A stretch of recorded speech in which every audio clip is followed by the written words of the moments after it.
What if the business comes and tells you all of a sudden we've got two new accounts, right? Yeah.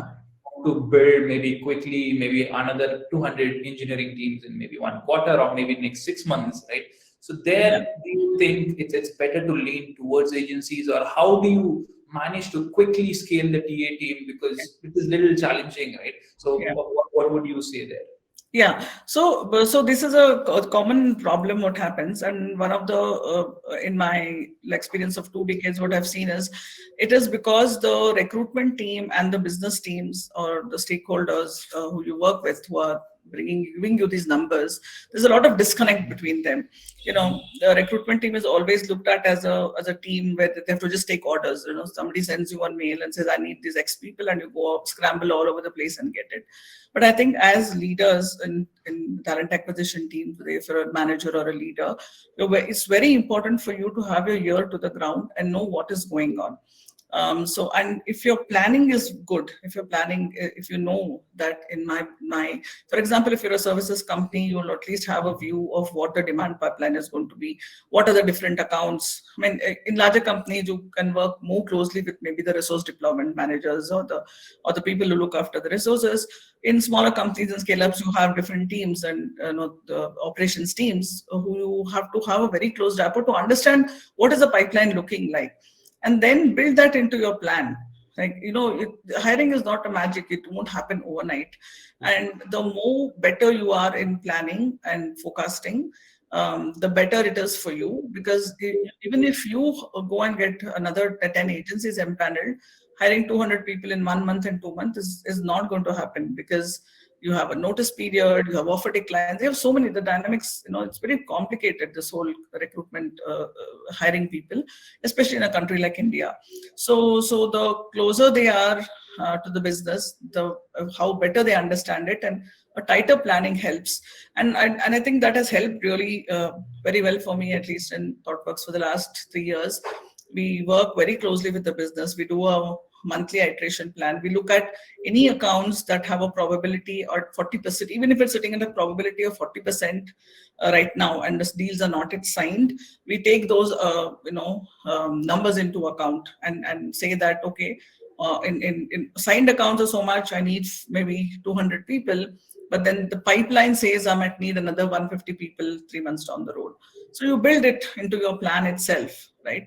And then you also know that maybe 50% of those 40 probability of 40% folks may not come through, or it may take a longer time. But then the whole cycle, the whole pressure comes down because you've built it, and then you scale your engine.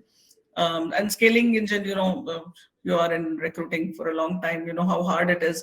You suddenly cannot go from making 50 offers to 100 offers in 1 month, and the engine has to crank up and it has to scale, and we have to build it. And then there are other dynamics what you have to think about, maybe like in Thoughtworks, diversity and hiring women, hiring underrepresented minorities is a very big organizational goal. We have goals of giving good candidate experience. We have goals of bringing a good source mix, with referrals, with inbounds and outbounds. So every organization will have its own other things built on top of just mere numbers. So all that planning piece will help. Then the second important thing is that how do you have a team structure that will align to your business goals? Like 5 years ago, I realized that there was a huge need for hiring senior folks, people with, say, at a lead level or an architect. And we used to hire before 2015, there were about 1 or 2 in a year.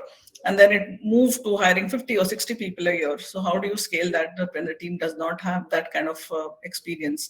So I set up a specific team which looked at only senior tech hiring. We hired recruiters from out who had that experience, and and built that capability within the team, to hire and we scaled that over the past 2 years, where we used to hire senior people in leadership roles, senior people in tech roles, tech leadership roles. And that went well. And after some time, we saw that our campus numbers were going high. So we said, let's keep Sun Campus out of this, out of the lateral hiring. So you keep yourself closer to how your organization is growing, And every year, at least in my experience and what I follow is after October of every year, the last, because our plans are Jan to December, we follow the calendar year. So October to December just goes in, making changes in the team structure to align, keeping in mind what are your business goals for next year. That when an organization starts growing, there'll be so many things. Like we did a very big reorg a year ago, and we had few business units. Now we have about 15 of them. Then you need the structures to support hiring for all of them.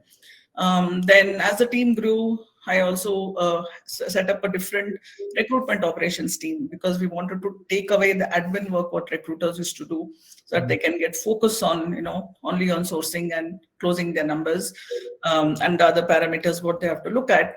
So we have a full-fledged recruitment operations team. And when the offer numbers had to go higher, I last year introduced the ticketing system for RecOps, for the recruitment operations. So the SLAs are measured.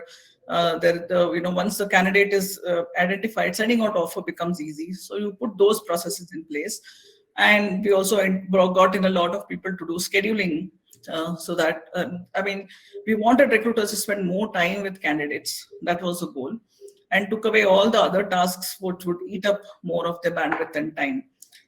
So having a proper structure and aligning it and making those small little changes and tweaks in the system every year helps. So if I have to sum it up, then people, process, technology are the three things to be kept in mind when you want to scale, or when you also want to have an in-house recruitment team.